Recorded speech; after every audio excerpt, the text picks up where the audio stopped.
This session, Understanding Indians in 17 minutes. I mean, it's taken me about 48 years and I'm still trying to figure out what Indians are all about.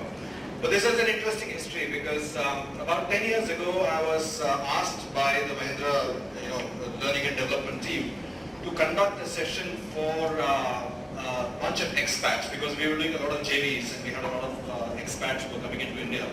And they would ask, of course they would know the economics of India and the growth rates and population densities and all those nice charts and curves.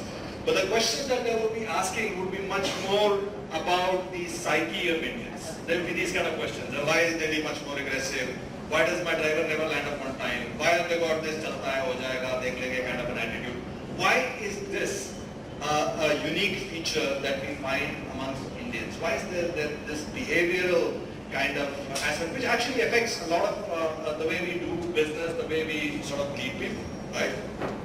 And I'm glad actually Ravi spoke before me because it's been scientifically proven now that we are not only carrying the learnings and the patterns from our own upbringing, but we are also carrying patterns from our ancestors, from our cultures, from our philosophies, and we carry that with us.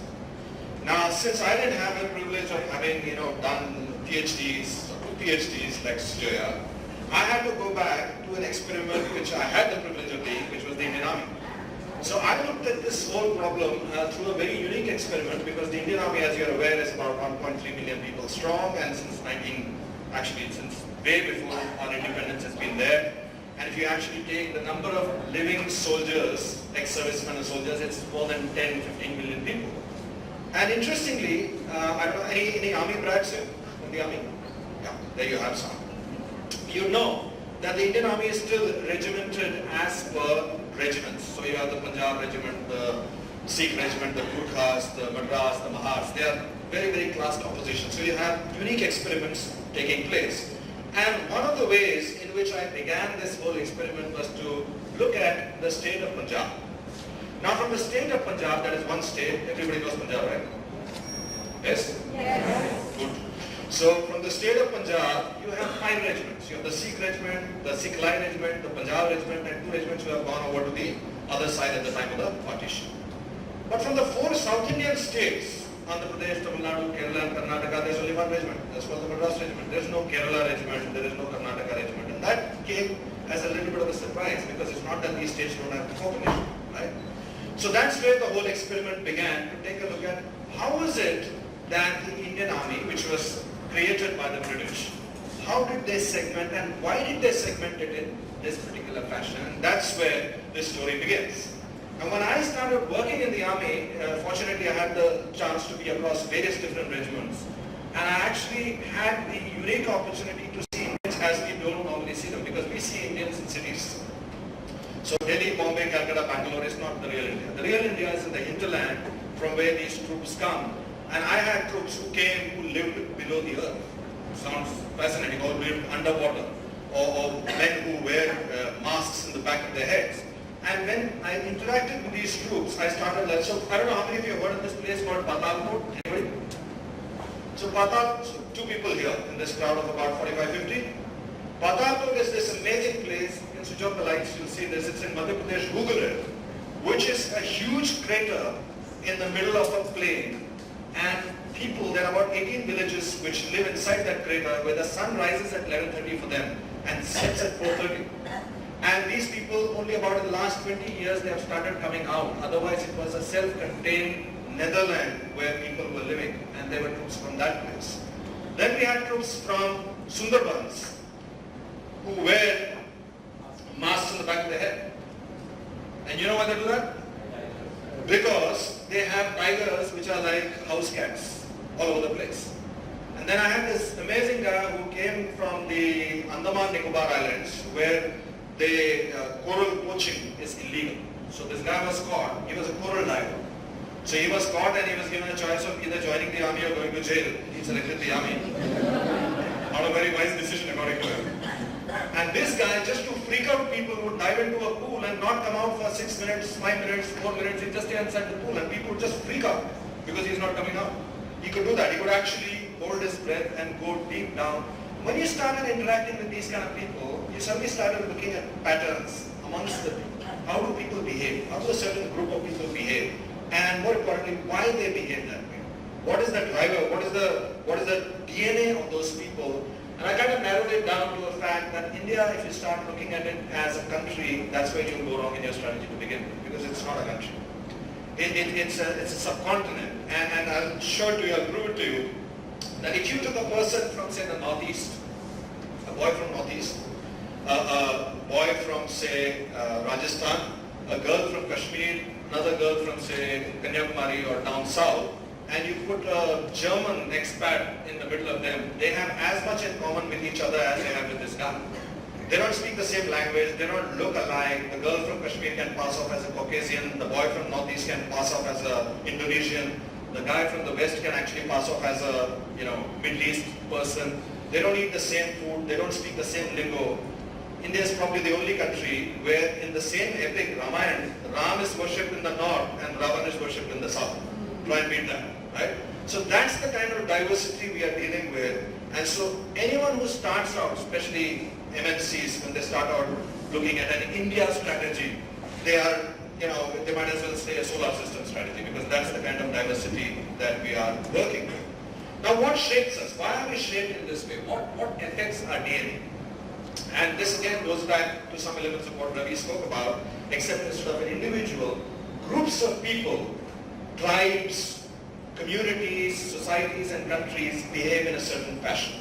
Now, though the idea of India is an artificial political idea, we have many different communities and people who live in this area, and they come with very, very unique DNAs. And let me explain that to you with an example. Let me take you to the north of India. How many have been to the Golden Temple?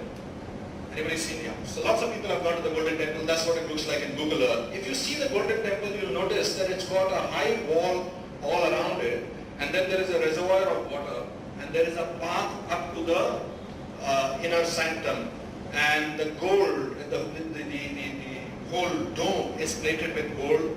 You notice those who have visited, there is a langar inside where they serve very good food, right? And that's what the Golden Temple looks like. It's a temple, right? And it's a golden temple. That's what it looks like. That's the architecture. But if you go down south and take a look at one of the South Indian temples, they don't have walls around it. I mean, they have walls for a cattle, to prevent cattle from coming in. That's a very short wall. You actually bring food into the temple. You bring prasad into the temple, which is blessed and given back to you. And if you look at these temples, you'll find they have some incredible carvings. They have some very beautiful carvings, which probably the great-grandfather started and the great-grandson completed. You've heard of these temples where if you hit the pillars, you hear different notes, 7 different musical notes. Then you start figuring out that actually the Gurudwara in Punjab is not a temple, it's a fortress. It's a fortress which has high walls around it, it has a water reservoir inside it, it has a granary inside it, and it has the wealth of the community melted into gold and put into the dome, so that if that area is attacked, then it is a self-contained unit. And why did they need to do that? They needed to do that because they lay in the path of more than 17 invasions which have happened over the last 2,000 years, where ranging from Ghazni to Alexander, they would all come down that path. So this year the farmer would be using his plow to farm his field. The next year he would have to melt the plow and make it into a sword and use that for fighting. And the year after that he would have to do this change all over again. So anybody who came in from outside was by definition first to be classified as an enemy. That was the pattern in their head. And that is why you see even now, genetically, you will find the north, and I'm saying this with a lot of caution, a little bit more aggressive than the south. Whereas in the south, the invaders who came were basically tradespeople. They came to trade, they came in their ships, they brought goods, they brought gifts. And they had the kind of stability where one generation could start a temple and 7 generations later it would be completed. And that's the kind of DNA that the southern states of India were born or were nurtured, right? So this is why you have 5 regiments, 5 fighting regiments which come from one state. But if you look at the army and try to look at the demography of the signalmen, the doctors, the communication specialists, the engineers, you will see by and large they come from the southern states. And the British had figured this out almost 500 years ago. They had sort of figured it out. And does it have relevance today? And that's a question to ask. So I have a friend who used to run a company called Avigna. And this company was a digital animation company. And they used to make movies digitally. And I asked, she based out of Chennai. And I asked her, movies, logically, why aren't you in Bombay? And she used to say that if I tell my software programmer or web designer in Chennai that my main color is blue, he'll make the entire pattern of the website, he'll get everything right. Because that palette coding is there in his genes. He's, after all, the progeny of these guys who carved these temples and painted those temples. If I try to do that in Delhi or in Bombay, oh, Govinda, red, blue, green, he'll look at all bright, vibrant colors and he'll put that. He doesn't have that color palette. So even if you look at the IT industry, you will find that there is a preponderance of creative companies like Pixar, Pentamedia, DreamWorks, based out of Chennai, which is where the temples and that art is from. You'll find the arithmetic logic unit, Texas Instruments, the mathematical ones coming out of the Bangalore belt. You'll find the business software, the business-related financial software coming out of the trading ports of Bombay and Gujarat, because that's how they grew up. And quick and dirty prototyping still comes out of Delhi, right? Because they used to build the plow and make a sword and make it back into a plow, and they can make a prototype and give it to you in much shorter time than you probably get it down from the other places. So how does this diversity manifest itself? And when I started doing this research and working with many other people in this field, I was shocked to discover the diversity that we are not aware of.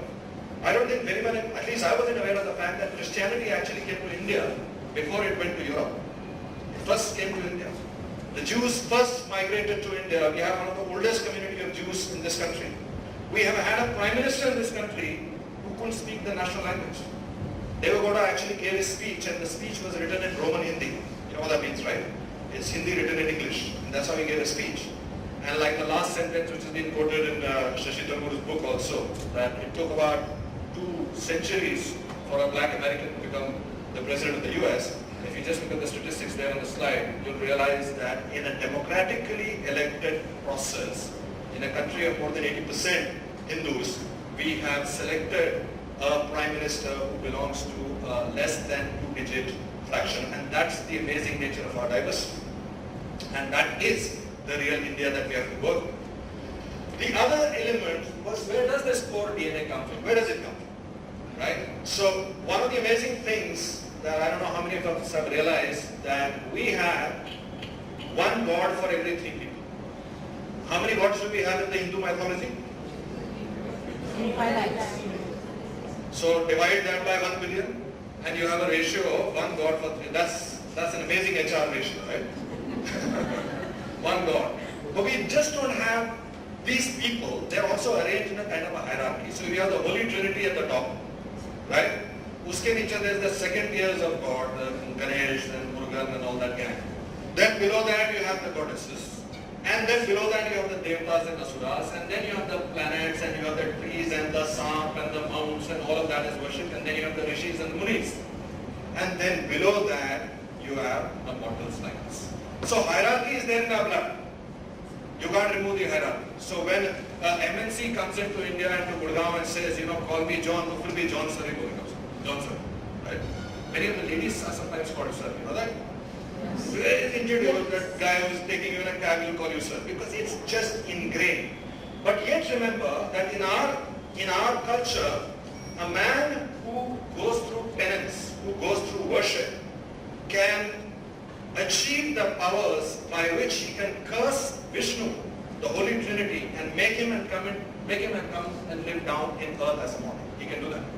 So that is why an Indian who used to be a gas filler in a petrol pump in his own lifetime of 25 years can control 3% of India's GDP. So we have that fire also in our belly, that if you ignite that fire, he can go all the way up. So while we believe in hierarchy, we also believe in the fact that I can break the hierarchy and I can go up. It is not a very fatalistic kind of a scenario, right?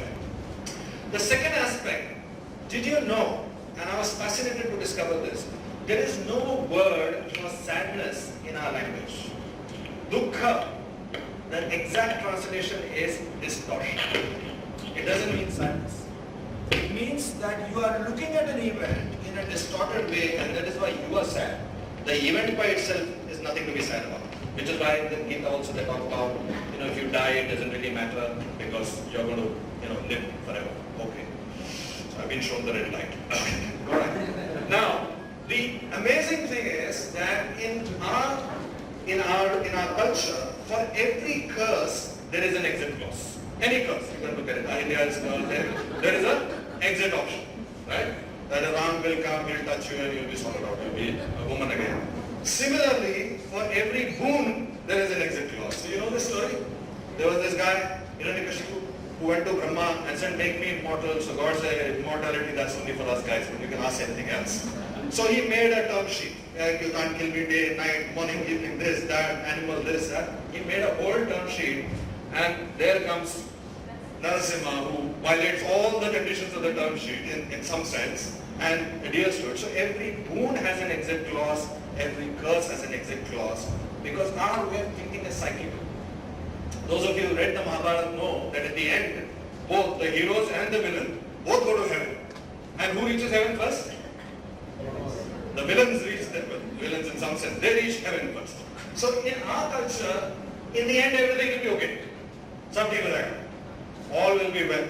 So that is why chaos is okay, life is linear, and your driver who arrives, and this used to be one of my favorite questions with the expats, why does he come 5 minutes late, 10 minutes late, 15? I mean, it's not like he's 2 hours late. He'll just be about 8 minutes late, 7 minutes late. Because when I go to the US and when I'm landing there and the services wakes me up and says, put on your seatbelt, and the captain announces that you're landing into JFK and the local time here is 7:30, I take my watch and I make it 7:30. Your driver is running on 7 lifetimes. So in 7 lifetimes, plus or minus 10 minutes is okay. He's not running on 1 lifetime, right? So when you are running in that cyclical manner, chaos is actually good. Jugaad is fine. Ambiguity is good. And that's the way most Indians in the grassroots think. So if you try to take a Western model and push it down, it's not going to work. And I'm just going to take one last minute to illustrate how many people from Bombay here or visited Bombay. It's happening in Delhi also nowadays. I think it's been franchised now. You would have seen this, right? You seen this Harimirch and Nimbu and a koila under it? Yeah. Right? Actually, I find these guys in Delhi also, and very, very marketing savvy wise, they are mostly near the airport. Yeah, mostly these guys are near the airport. So maybe they know they're Bombay wale something like whatever, right? It's a very Maharashtrian, apparatus. Now, this is one thing which your driver, Surya, without asking you, will buy. And he'll put his own money to buy this. And he'll hang it in front of the car. And why does he do that? To ward off the evil eye. If you travel from Bombay 40 kilometers, just 40 kilometers into a village, you will see why he does that. Because this came forward from that DNA and brought it to the way. So what you think is superstition has actually got great scientific utility. Even now, just 40 kilometers away from this chrome and glass building that you stay in and poo-poo the guy who doesn't know superstition from science. Right? So you might want to think of it those beliefs, because when he does it, it is superstition. When she does it, it is yoga. Right? So there are many examples, and we are running short of time, but I want to leave you with one example. How many of you heard the 10 avatars? The 10 avatars? Now it could be a coincidence, but apparently the 10 avatars starts with a fish, goes into a turtle who is an amphibian, then into an animal, and then half animal, half human, and then a short man, a pygmy, a dwarf, then a man of the jungle, then an ideal man, then a man of the real world who knows Gaia and all of that. And of course we are still to come. Now interestingly, this has got some guy called Darwin discovered it in 19th century, right? And he was lauded by everybody as, he found something that... So the point I'm trying to make is that large parts of our DNA come from a very deep, very, very deep and a very rich culture. And I like the fact that you talked about, Sujay, in the beginning, that if we have to look at models, we have to look at, because after all we have to drive 1.2 billion people, and we can't drive 1.2 billion people using models which are used to drive a few billion people. That won't work. Which is why very often when we are trying to lead people who come from the grassroots we have to start looking at models of understanding them from the grassroots and not necessarily from Harvard and Stanford and Motorola's and G's of the world. It may not work very well. I'll be happy to share this presentation so people can actually look at it. Next time you see this guy,